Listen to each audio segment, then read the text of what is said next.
بسم اللہ الرحمن الرحیم۔ السلام علیکم۔ امیر المومنین، کیا آپ نے مجھے پہچانا؟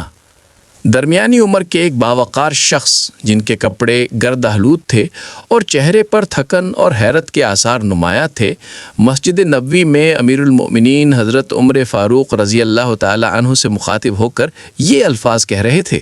یہ حضرت عمر فاروق رضی اللہ تعالی عنہ کی خلافت کا ابتدائی زمانہ تھا۔ خلافت کی بھاری ذمہ داریوں نے آپ کو اس قدر خاموش اور سنجیدہ مزاج بنا دیا تھا کہ ملاقات کے لیے آنے والے بعض لوگوں کو آپ کے رویے سے سرد مہری کا گمان ہوتا تھا۔ امیر المؤمنین نے ان صاحب سے رسمی انداز میں مصافحہ کیا تو انہیں شک گزرا کہ شاید حضرت عمر فاروق رضی اللہ تعالی عنہ نے انہیں پہچانا ہی نہیں۔ اسی خیال کے تحت ان کی زبان سے سوالیہ لہجے میں یہ الفاظ نکل گئے۔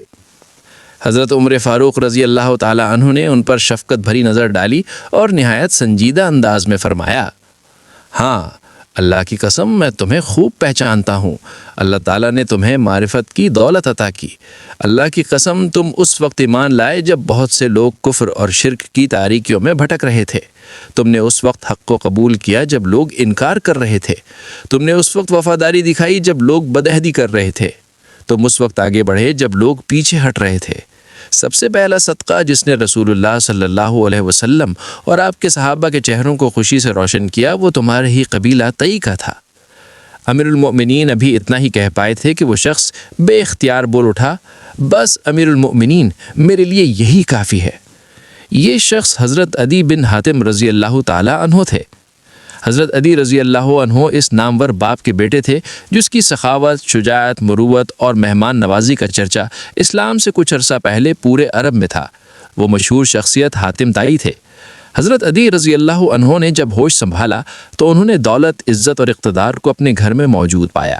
رسول اکرم صلی اللہ علیہ وسلم کی بعثت سے چند سال پہلے جب حاتم طائی کا انتقال ہوا تو قبیلہ طائی کی سرداری دستور کے مطابق حضرت عدی کے سر پر رکھ دی گئی۔ چنانچہ جب اسلام ظاہر ہوا تو وہ بنو طئی کے سردار اور حکمران تھے۔ جب اسلام کی فتوحات کا سیلاب پورے عرب میں پھیلنے لگا تو حضرت علی کو اپنے اقتدار کا تخت ہلتا ہوا محسوس ہوا۔ وہ سمجھ گئے کہ اس سیلاب کو روکنا ان کے بس کی بات نہیں، لیکن حکومت کا نشہ آسانی سے نہیں اترتا۔ حضرت علی رضی اللہ عنہ بعد میں بیان کرتے ہیں، رسول اللہ صلی اللہ علیہ وسلم کی مدینہ ہجرت کے بعد ہر طرف سے لوگ اسلام قبول کرنے لگے، لیکن مجھے اپنے دین کی سچائی پر پورا یقین تھا۔ ادھر رسول اللہ صلی اللہ علیہ وسلم کی فتوحات کا دائرہ روز بروز بڑھتا جا رہا تھا۔ اب میرے دل میں اپنی حکومت اور اپنے دین دونوں کے بارے میں خطرہ پیدا ہو گیا۔ اسی زمانے میں ایک شخص مدینہ سے آیا اور اس نے بتایا کہ رسول اللہ صلی اللہ علیہ وسلم نے فرمایا ہے کہ ایک دن قبیلہ طئی کا سردار عدی کا ہاتھ میرے ہاتھ میں ہوگا۔ یہ سن کر میں گھبرا گیا۔ میں نے اپنے غلام کو حکم دیا کہ ہمیشہ سفر کا سامان تیار رکھے اور اگر اسلامی لشکر کی آمد کی خبر ملے تو فوراً مجھے اطلاع دے۔ ایک دن وہ غلام صبح سویرے دوڑتا ہوا آیا اور کہنے لگا، اے آقا، محمد کا لشکر بڑھتا ہوا آ رہا ہے۔ میرے گھوڑے تیار تھے اور سامان بندھا ہوا تھا۔ میں اپنے گھر والوں کو ساتھ لے کر شام کی طرف روانہ ہو گیا جہاں میری عیسائی برادری آباد تھی۔ وہاں جا کر میں نے قیام کر لیا۔ گھر سے روانگی کے وقت بھگدڑ میں میری بہن مجھ سے جدا ہو گئی اور اسلامی لشکر کے ہاتھ قید ہو گئی۔ یہ واقعہ 9 ہجری میں پیش آیا جب رسول اللہ صلی اللہ علیہ وسلم نے 50 مجاہدین کا ایک دستہ حضرت علی رضی اللہ تعالی عنہ کی قیادت میں بنو طئی کی طرف بھیجا۔ قبیلے کے سردار عدی پہلے ہی فرار ہو چکے تھے۔ باقی لوگوں نے معمولی مزاحمت کے بعد ہتھیار ڈال دیے۔ قیدیوں میں حضرت صفانہ بنت حاتم بھی تھیں۔ انہیں مال غنیمت کے ساتھ مدینہ لایا گیا۔ جب بنو طئی کے قیدی رسول اللہ صلی اللہ علیہ وسلم کے سامنے پیش کیے گئے تو صفانہ بنت حاتم آگے بڑھیں اور عرض کیا، اے قریش کے سردار، مجھ پر بے سہارا پر رحم فرمائیے۔ میرے باپ کا سایہ سر سے اٹھ چکا ہے اور میرا بھائی مجھے بے یار و مددگار چھوڑ کر چلا گیا۔ میرے باپ قبیلے کے سردار تھے۔ وہ بھوکوں کو کھانا کھلاتے تھے، یتیموں کی کفالت کرتے تھے، حاجت مندوں کی مدد کرتے تھے، پڑوسیوں کے حقوق ادا کرتے تھے، قیدیوں کو آزاد کرواتے تھے، کمزوروں کی مدد کرتے تھے اور مظلوم کا ساتھ دیتے تھے۔ میں اسی حاتم طائی کی بیٹی ہوں جس کے در سے کبھی کوئی ساحل خالی ہاتھ نہیں گیا۔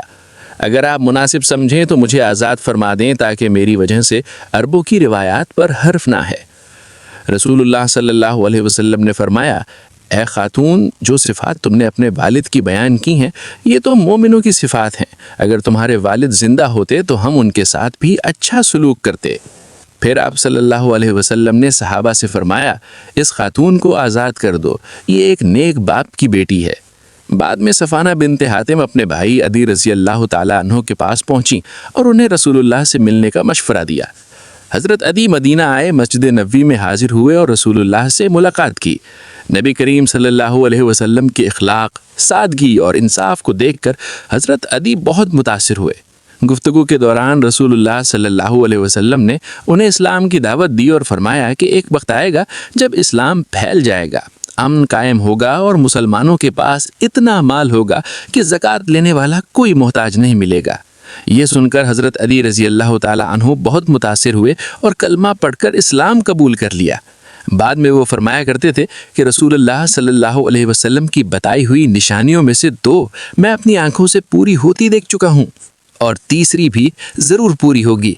اور واقعی بعد میں حضرت عمر بن عبدالعزیز رحمۃ اللہ علیہ کے دور میں مسلمانوں کے پاس اس قدر مال تھا کہ زکوٰۃ لینے والا کوئی محتاج نہیں ملتا۔